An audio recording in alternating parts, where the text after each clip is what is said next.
নমস্কার বন্ধুরা, প্রথমেই তোমাদের সবাইকে জানাই 15ই আগস্ট স্বাধীনতা দিবসের অনেক অনেক শুভেচ্ছা ও ভালোবাসা। আজকের দিনটা খুবই সুন্দর একটা দিন। সকাল থেকে বাইরে বেশ ঝকঝকে রোদ উঠেছে, আর রোদ দেখে আমারও আর বসে থাকতে ইচ্ছা করলো না। মনে হলো আজকে ঘরের যত কাজ জমে আছে সব এক এক করেই করে ফেলি। তাই সকালটা শুরু করলাম বিছানা গোছানো দিয়ে। প্রথমেই বিছানার পুরনো চাদরটা তুলে নেব। বিছানাটা ভালো করে ঝেড়ে পরিষ্কার করে নিচ্ছি। তারপর একটা সুন্দর পরিষ্কার চাদর বিছিয়ে নেব। চাদরটা সুন্দর করে বিছিয়ে যখন ঘরটার দিকে তাকাবো তখন মনটা পুরো শান্তি হয়ে যাবে। তাই দেখো ঘরটা সুন্দর করে আগে পরিষ্কার করে নিচ্ছি। বিছানাটা ঝাঁট দিয়ে দিচ্ছি, ঝাঁট দিয়ে একটা চাদর বিছিয়ে নিচ্ছি। দেখো চাদরটা বিছানোর পরে লুকটা পুরো চেঞ্জ হয়ে গেল না? এই ছোট্ট ঘরটাকে আমার সাজিয়ে গুছিয়ে রাখতে না খুব ভালো লাগে, জানো তো। হয়তো ঘরটা তোমাদের কাছে ছোট, কিন্তু এই ঘরটা আমার কাছে অনেক কিছু। তো ঘরটা সুন্দর করে গুছিয়ে নেবার পর এবার চলে এলাম কলপাড়ে। আজকে যে কত কাচাকুচির কাজ জমে আছে সেটা তোমরা দেখলেই বুঝতে পারবে।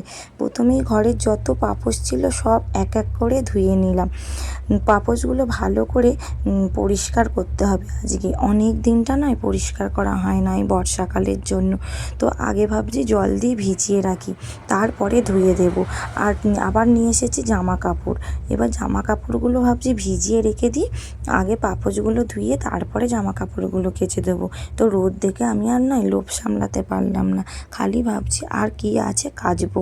মানে আমার কাচাকুচি করতে এমনিই খুব ভালো লাগে। আবার যেহেতু এত সুন্দর রোদ বেরিয়েছে, অনেক দিন পর এত সুন্দর ঝলমলে রোদ, আমার তো খুব ভালোই লাগছে। তো অনেকক্ষণ কাজ করার পর একটু রেস্ট নিলাম, শরীরটাকেও তো একটু বিশ্রাম দিতে হবে। তারপরে আবার উঠে আগের দিনের যে শুকনো জামা কাপড়গুলো ছিল সেগুলোই এখন সুন্দর করে ভাঁজ করে নেব। কোনটা কোথায় থাকবে সব কিছু একটু একটু করে ঠিকঠাক করে নেব, নিয়ে আলনায় সুন্দর করে গুছিয়ে রাখবো। আর কালকের জামা কাপড় অনেকগুলোই রয়েছে, সেগুলোই চলো এক এক করে গুছিয়ে নিই। তাও এই সময়টায় না তোমাদের সঙ্গে একটু ভালোভাবে বসে গল্প করে নিতে পারি, আর একটু আরাম করে বসতেও পারি। আজকে যেহেতু 15ই আগস্ট, তাই আমার ছেলে স্কুল যাবে বলেছিল, কিন্তু ও তো অনেকটা ছোট, ওর সঙ্গে আবার আমাকে যেতে হবে।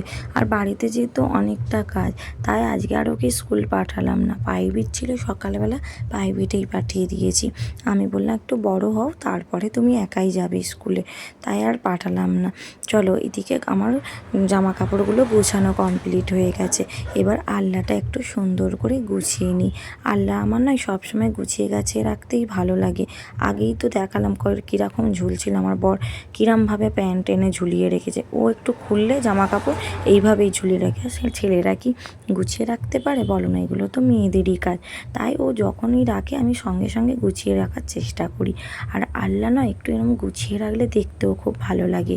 আর আলনা ওই জন্য না ঘরের ভিতরে রাখলে না সৌন্দর্যটা ঘরে নষ্ট হয়ে যায়, তাই আমি দালানেই বার করে দিয়েছি আলনাটা।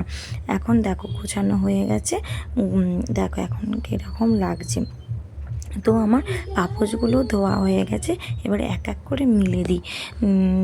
তাড়াতাড়ি মিলে দিই, তবে শুকনো হয়ে যাবে। আবার আকাশ কোন মুহূর্তে চেঞ্জ হয়ে যাবে মুড বোঝা মুশকিল। এই রোদ বেরিয়েছে, আবার এক্ষুনি জলও হয়ে যেতে পারে, তাই তাড়াতাড়ি করে মিলে দিচ্ছি। আর আমার তো ঘরে অনেকগুলোই পাপোশ। আবার এইদিকে আমি চটের থলেরও যে পাপোশ করে রেখেছিলাম সেগুলোকেও ধুয়ে দিয়েছি, ওগুলো আবার বেশি ময়লা ধরেছিল। তো এবারে চলে এসেছি মুড়ির চাট বানাবো। বর বলল একটু মুড়ির চাট বানিয়ে দাও। তাই প্রথমে শসা, গাজর, টমেটো, ছোলা, পেঁয়াজ আর আলু সেদ্ধ সব কিছুটা রেডি করে নিচ্ছি। সব উপকরণ সুন্দর করে কেটে নিয়ে মুড়ির সঙ্গে একে একে করে মিশিয়ে নিলাম। তারপর সুন্দর করে মুড়ির চাটটা গুছিয়ে বরের কাছে দিয়ে দেব। নিজের হাতে কিছু বানিয়ে বাড়ির মানুষকে খাওয়াতে পারলে একটা আলাদাই আনন্দ হয়। তারপর আবার ফিরে এলাম আমার বাকি কাজের কাছে। যে জামা কাপড়গুলো মেখে রেখে দিয়েছিলাম সেগুলোই এবার রোদে মেলে দেবার পালা। একটার পর একটা কাপড় মেলে দিচ্ছি আর তোমাদের সঙ্গে গল্প করছি। সারাদিনের কাজের মধ্যে তোমাদের সঙ্গে এই গল্প করার সময়টুকুই যেন আমার কাছে আলাদা একটা ভালো লাগার সময়। এদিকে উঠোনের কাজও প্রায় শেষের দিকে। পাপোশগুলো উল্টে পাল্টে আবার উঠোনেতেও দিয়ে রেখেছিলাম, সত্যি বলতে কি, আমাদের এই ঘরের কাজগুলো দেখতে ছোট ছোট মনে হলেও করতে করতে কিন্তু পুরো দিনটাই কেটে যায়, তাই না? তবে কাজের মাঝেও যদি একটু আনন্দ করা যায়, গল্প করা যায়, তাহলে সারাদিনের পরিশ্রমটা আর তেমন কষ্টের মনে হয় না।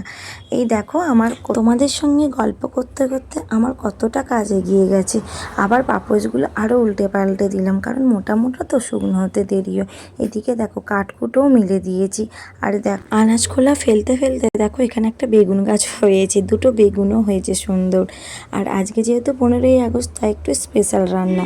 ওই আজকে শ্বশুরমশাই মুরগির দোকান দিয়েছে, সেখান থেকে একটু মাংস, আর শ্বশুরমশাই যেহেতু মাংস খান না তার জন্য মাছ হয়েছে, বাঁধাকপির তরকারি, চাটনি করেছি, আর কিছু করিনি। তো সবাই তো সব রকমটা খায় না, তাই সবার কথা ভেবে সব রকমটাই বানানোর চেষ্টা করছি।